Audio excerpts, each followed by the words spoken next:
Zucane is the romantic pairing of Zuko and Aang. You know, surprisingly enough, the show actually expresses my feelings on this pairing perfectly. Yeah, this pairing is awkward.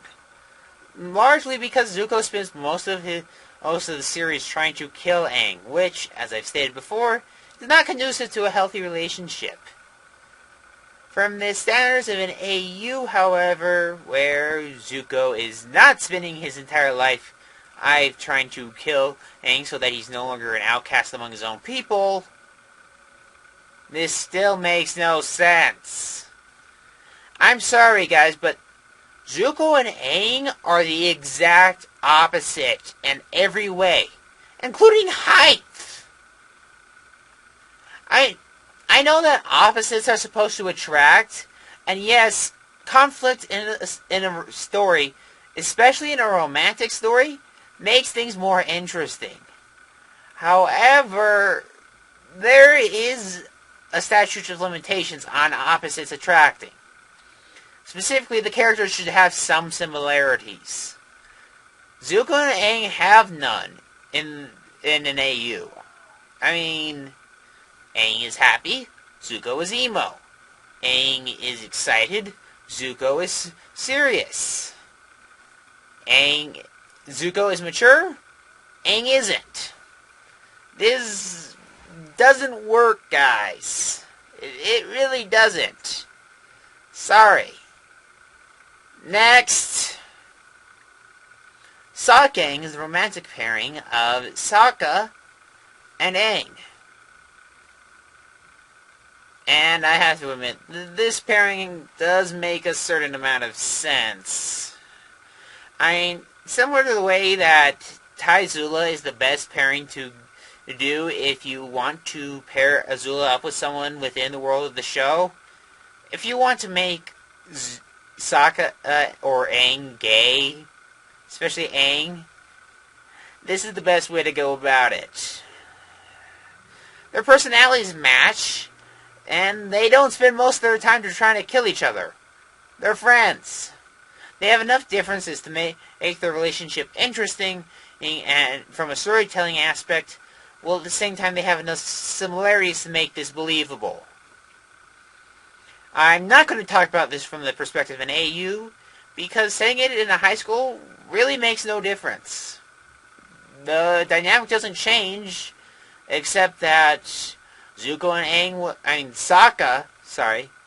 and Aang will no longer spend most of their time worrying about being killed. Hopefully. Next. Toph is the romantic pairing of Toph and Sokka. Yeah, do I even need to elaborate on this one? I mean, for heaven's sake, it was teased in the show. This is probably the best, and by which I mean the most logical, straight pairing from within the show. That takes place in the world of the show.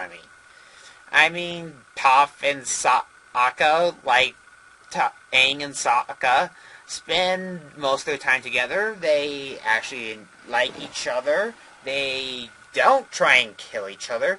And they have personalities that are different enough to be interesting from a storytelling perspective, while still remaining somewhat similar. They're both very cocky, gung-ho, energetic people who enjoy getting rough and beating up people.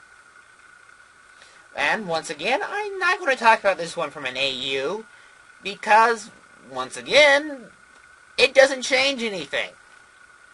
There's still, the dynamic remains the same. And now, for the final pairing. Am I being punked? This is an actual pairing. Okay. Katzula is the romantic pairing of Katara and Azula. Thank you, Nostalgia Critic. Yeah, this is, from the angle of the show, this is about as weird as you could expect. I mean, I watched the entirety of this show just to make sure that I could be properly prepared for this next episode.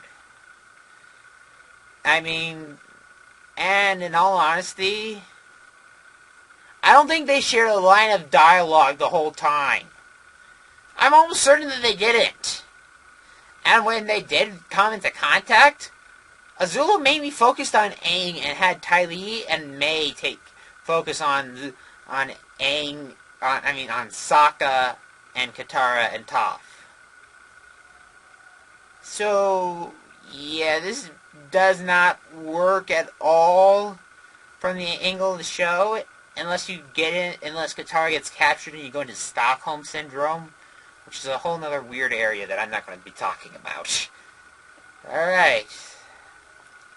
That being said, from the perspective in a high school AU, where they have daily interactions, where there is no quest to kill Aang, where there is no bending,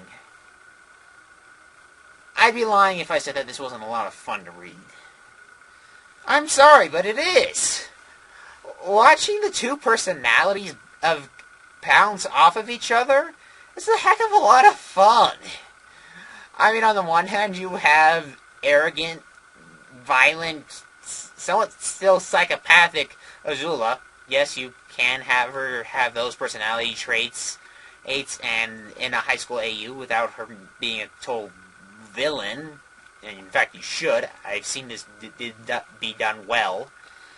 And on the other hand, you have Katara, who is stubborn, optimistic, and won't take crap from anyone. Like this. So, yeah, watching these two personalities bounce off of each other is a lot of fun.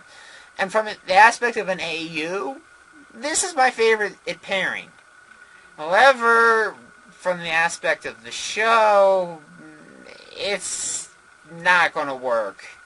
There's no way to say that it can. It's impossible. I'm sorry. And that concludes this week's episode. Tune in next week when I will be reviewing Twilight. In the meantime, feel free to send comments, insults, and recommendations to my email address, 13crazyaces@gmail.com. Thank you, and have happy shipping.